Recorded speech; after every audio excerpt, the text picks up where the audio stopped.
where I will review the Canon EOS 300V in its full glory of being a almost digital camera without any digital sensor inside.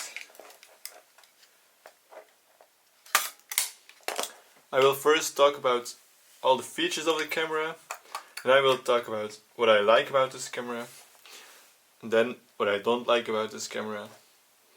Normally when you buy this camera or will find online, because it's like a very old camera, you can't buy it new. You will get this lens with it. It's a 28 to 90 millimeters lens, which is like a very basic lens with autofocus or manual focus. The nice part about this EOS 300V and all the other EOS cameras of Canon is that they all fit with the full frame lenses with the red dot on it of Canon itself, which is really nice. And so some of them already have the focusing system. They're really quick at focusing. So what does this camera have? It has a screen on the back with all the functions, ISO, red eyes, the remote, more pictures on one, like double exposure and everything. And this is, I don't know what this is. This is a function button to change between all these things, and then you can like rotate the wheel that's here on top of it to change every setting if you want to.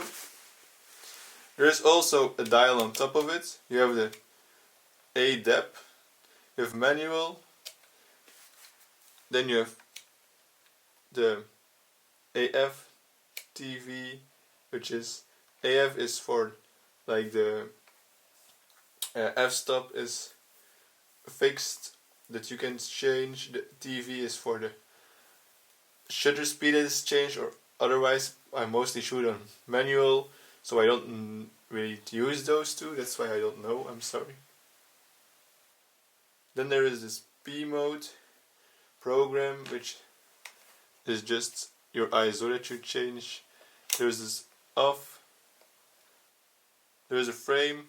There is when you want to do a portrait, landscape, macro, sport, night, and no flash.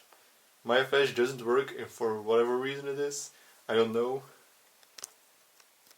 Then there is this dial, which just changes from your timer to one picture to multiple pictures in a row, which is quite nice because you can do like almost sport photography with a film camera. But yeah, you will shoot like 5 pictures in I don't know how many seconds. It's not the fastest, but if you have enough money to buy enough film, it's really a nice thing to have.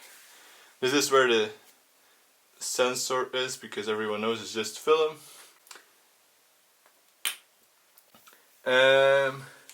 Shutter button. On the side we have the flash button, which doesn't work with mine. You have the f-stop button, which will show you how it looks with F on. This is the button to release your lens. You have the mirror inside, the readings for all the focusing. I put it a 50mm on it. f1.8, which is a really cheap lens but works perfectly fine. On this side there is nothing. On this side there's only this one. It's for when using a flash. On the bottom there's a tripod mount, and then there is this battery where you need to put 2 CR2 batteries in. They are really easy to find in Europe. You can find them in the HEMA. It's this one. And then when you just put them in, and then it works. I always take them out, because even though when there's film inside and you take them out, there's the chance that it will remember how many pictures you took, even though it has no power or battery. The plus side needs to be up, so.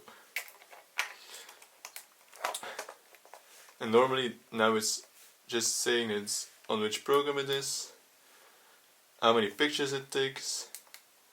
As you can see, when I press this button, you can only do multiple pictures by portrait. I don't know why. But if you put it in manual, it's a really hard dial to change, and you can see it changes when you press this button on the top left. When you want to rewind your film, you just press this button, but sometimes the camera knows it himself and it will rewind after you take the last shot, so you don't have to do anything. When you open it, you can see that it has a lot of the Xcode readings inside, so it knows which film is inside. Everything is automatically, so it rewinds and goes further in itself. When you want to take a picture,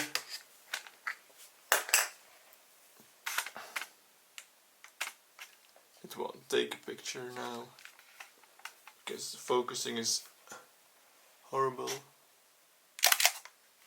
If you go to function, you can see this is how much you want to overlight or underlight your picture.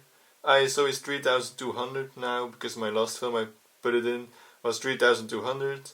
This is red eye reduction, remote. It's one picture, but if you change it, you can go up to 9 pictures in one frame, which is really nice. The ISO goes up to 6400, but I wouldn't put film inside that's 6400 because, yeah, grainy days. And it goes down to ISO 6. I don't know if you can find ISO 6 anymore, but yeah. This button is to focus wherever you want to do. This is so if you want to change focus, you press this button and it will change. I mostly put everything in focus, and it can focus on everything, which is easier in my opinion. But if you like something else, you can definitely change that. This is to compensate your f-stop, and else it will just stop your shutter speed. So you can change those two things with just one button, which is really nice and really quick if you want to shoot quick options. What do I have to say else about this camera? I don't think there's any much more to say about this. It takes just 35mm film.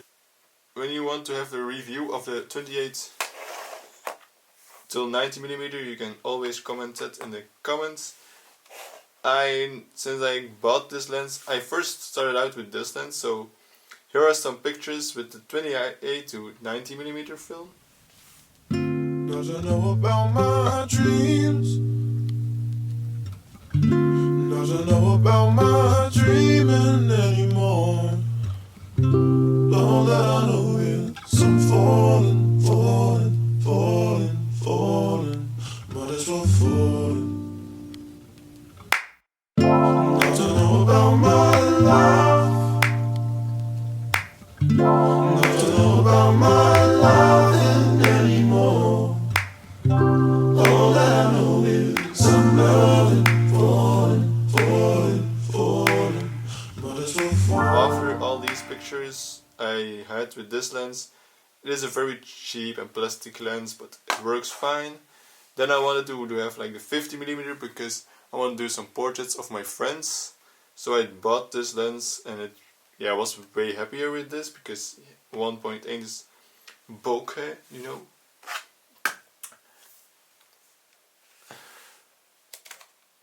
It's always that this dial is turning strange. If yours, because mine doesn't work at all, I can open it, but even then it doesn't work. So I don't know, I just got it from a friend of my dad, so I don't know if it works or not.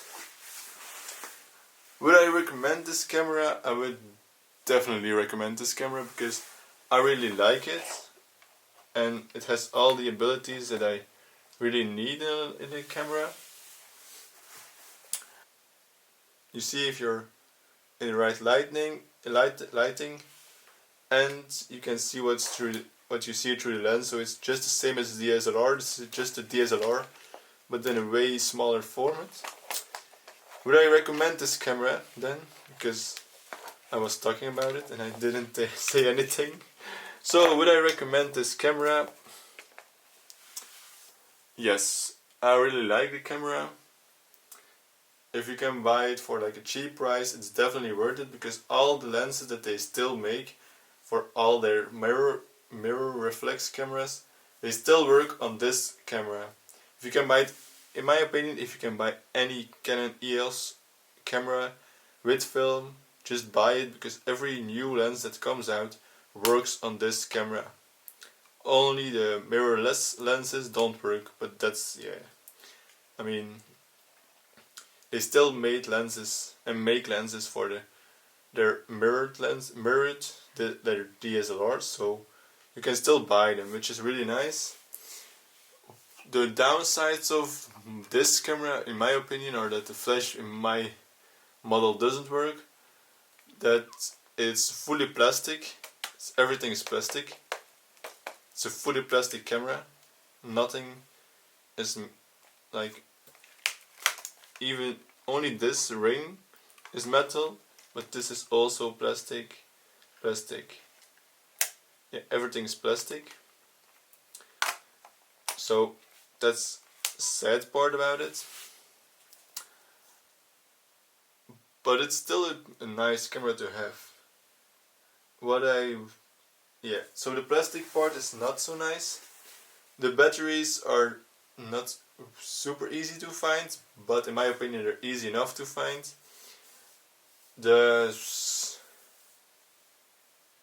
In my opinion, if you're just looking for a small camera, DSLR, and you have film, you can shoot on film, I would just buy it. Any Canon EOS camera, I would buy it. Like, it has a nice dial which works fine. This works perfectly fine. Check if your curtain on the back isn't broken or anything. If you buy it, check if your lightning ceiling here isn't broken, because those things tend to break and break down easily.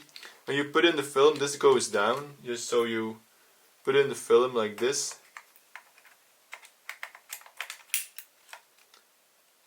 So don't be like this, because then it won't work. You need to slide it in, and then it works perfect. And then it can read the DX coding that's on the side with these DX code readings. It's shit. So here are some picture examples from the 3200 film and from the 3200 film with the 50mm. They're black and white from Ilford. The other photos I took are on I think they're on a, I don't know which, it was like a expired film, so I don't know it anymore. I will check it before this video goes up, so it will be somewhere. It will be in the description or not, I don't know. If you have any more questions, definitely reach out to me. There are still reviews coming up, but I don't have time to shoot a lot of film because of Corona crisis. So I hope you enjoy this small video of, how long are we filming it? 12 minutes, so it will be around 10 minutes, 50 minutes. I hope you like this video. Subscribe if you want to see more, because there are more camera reviews of film cameras coming. If you have any suggestion or question, I know my reviews aren't the best, but I'm trying to do better. So yeah, this camera can autofocus, this camera can do everything you want, and I would recommend it. That's the thing I want to say the most. The screen on the back, you don't use it that often, so I wouldn't mind watching it. If you put film inside, take out the batteries from time to time. So even though there's film inside, it doesn't matter, because the camera remembers how many frames you still have and all your settings. It's a really nice and fitty camera. Make sure the batteries are the small ones, because you also have the bigger ones. And that's it. Here are some examples of the 50mm Ilford 3200 film. Hope to see you in the next video.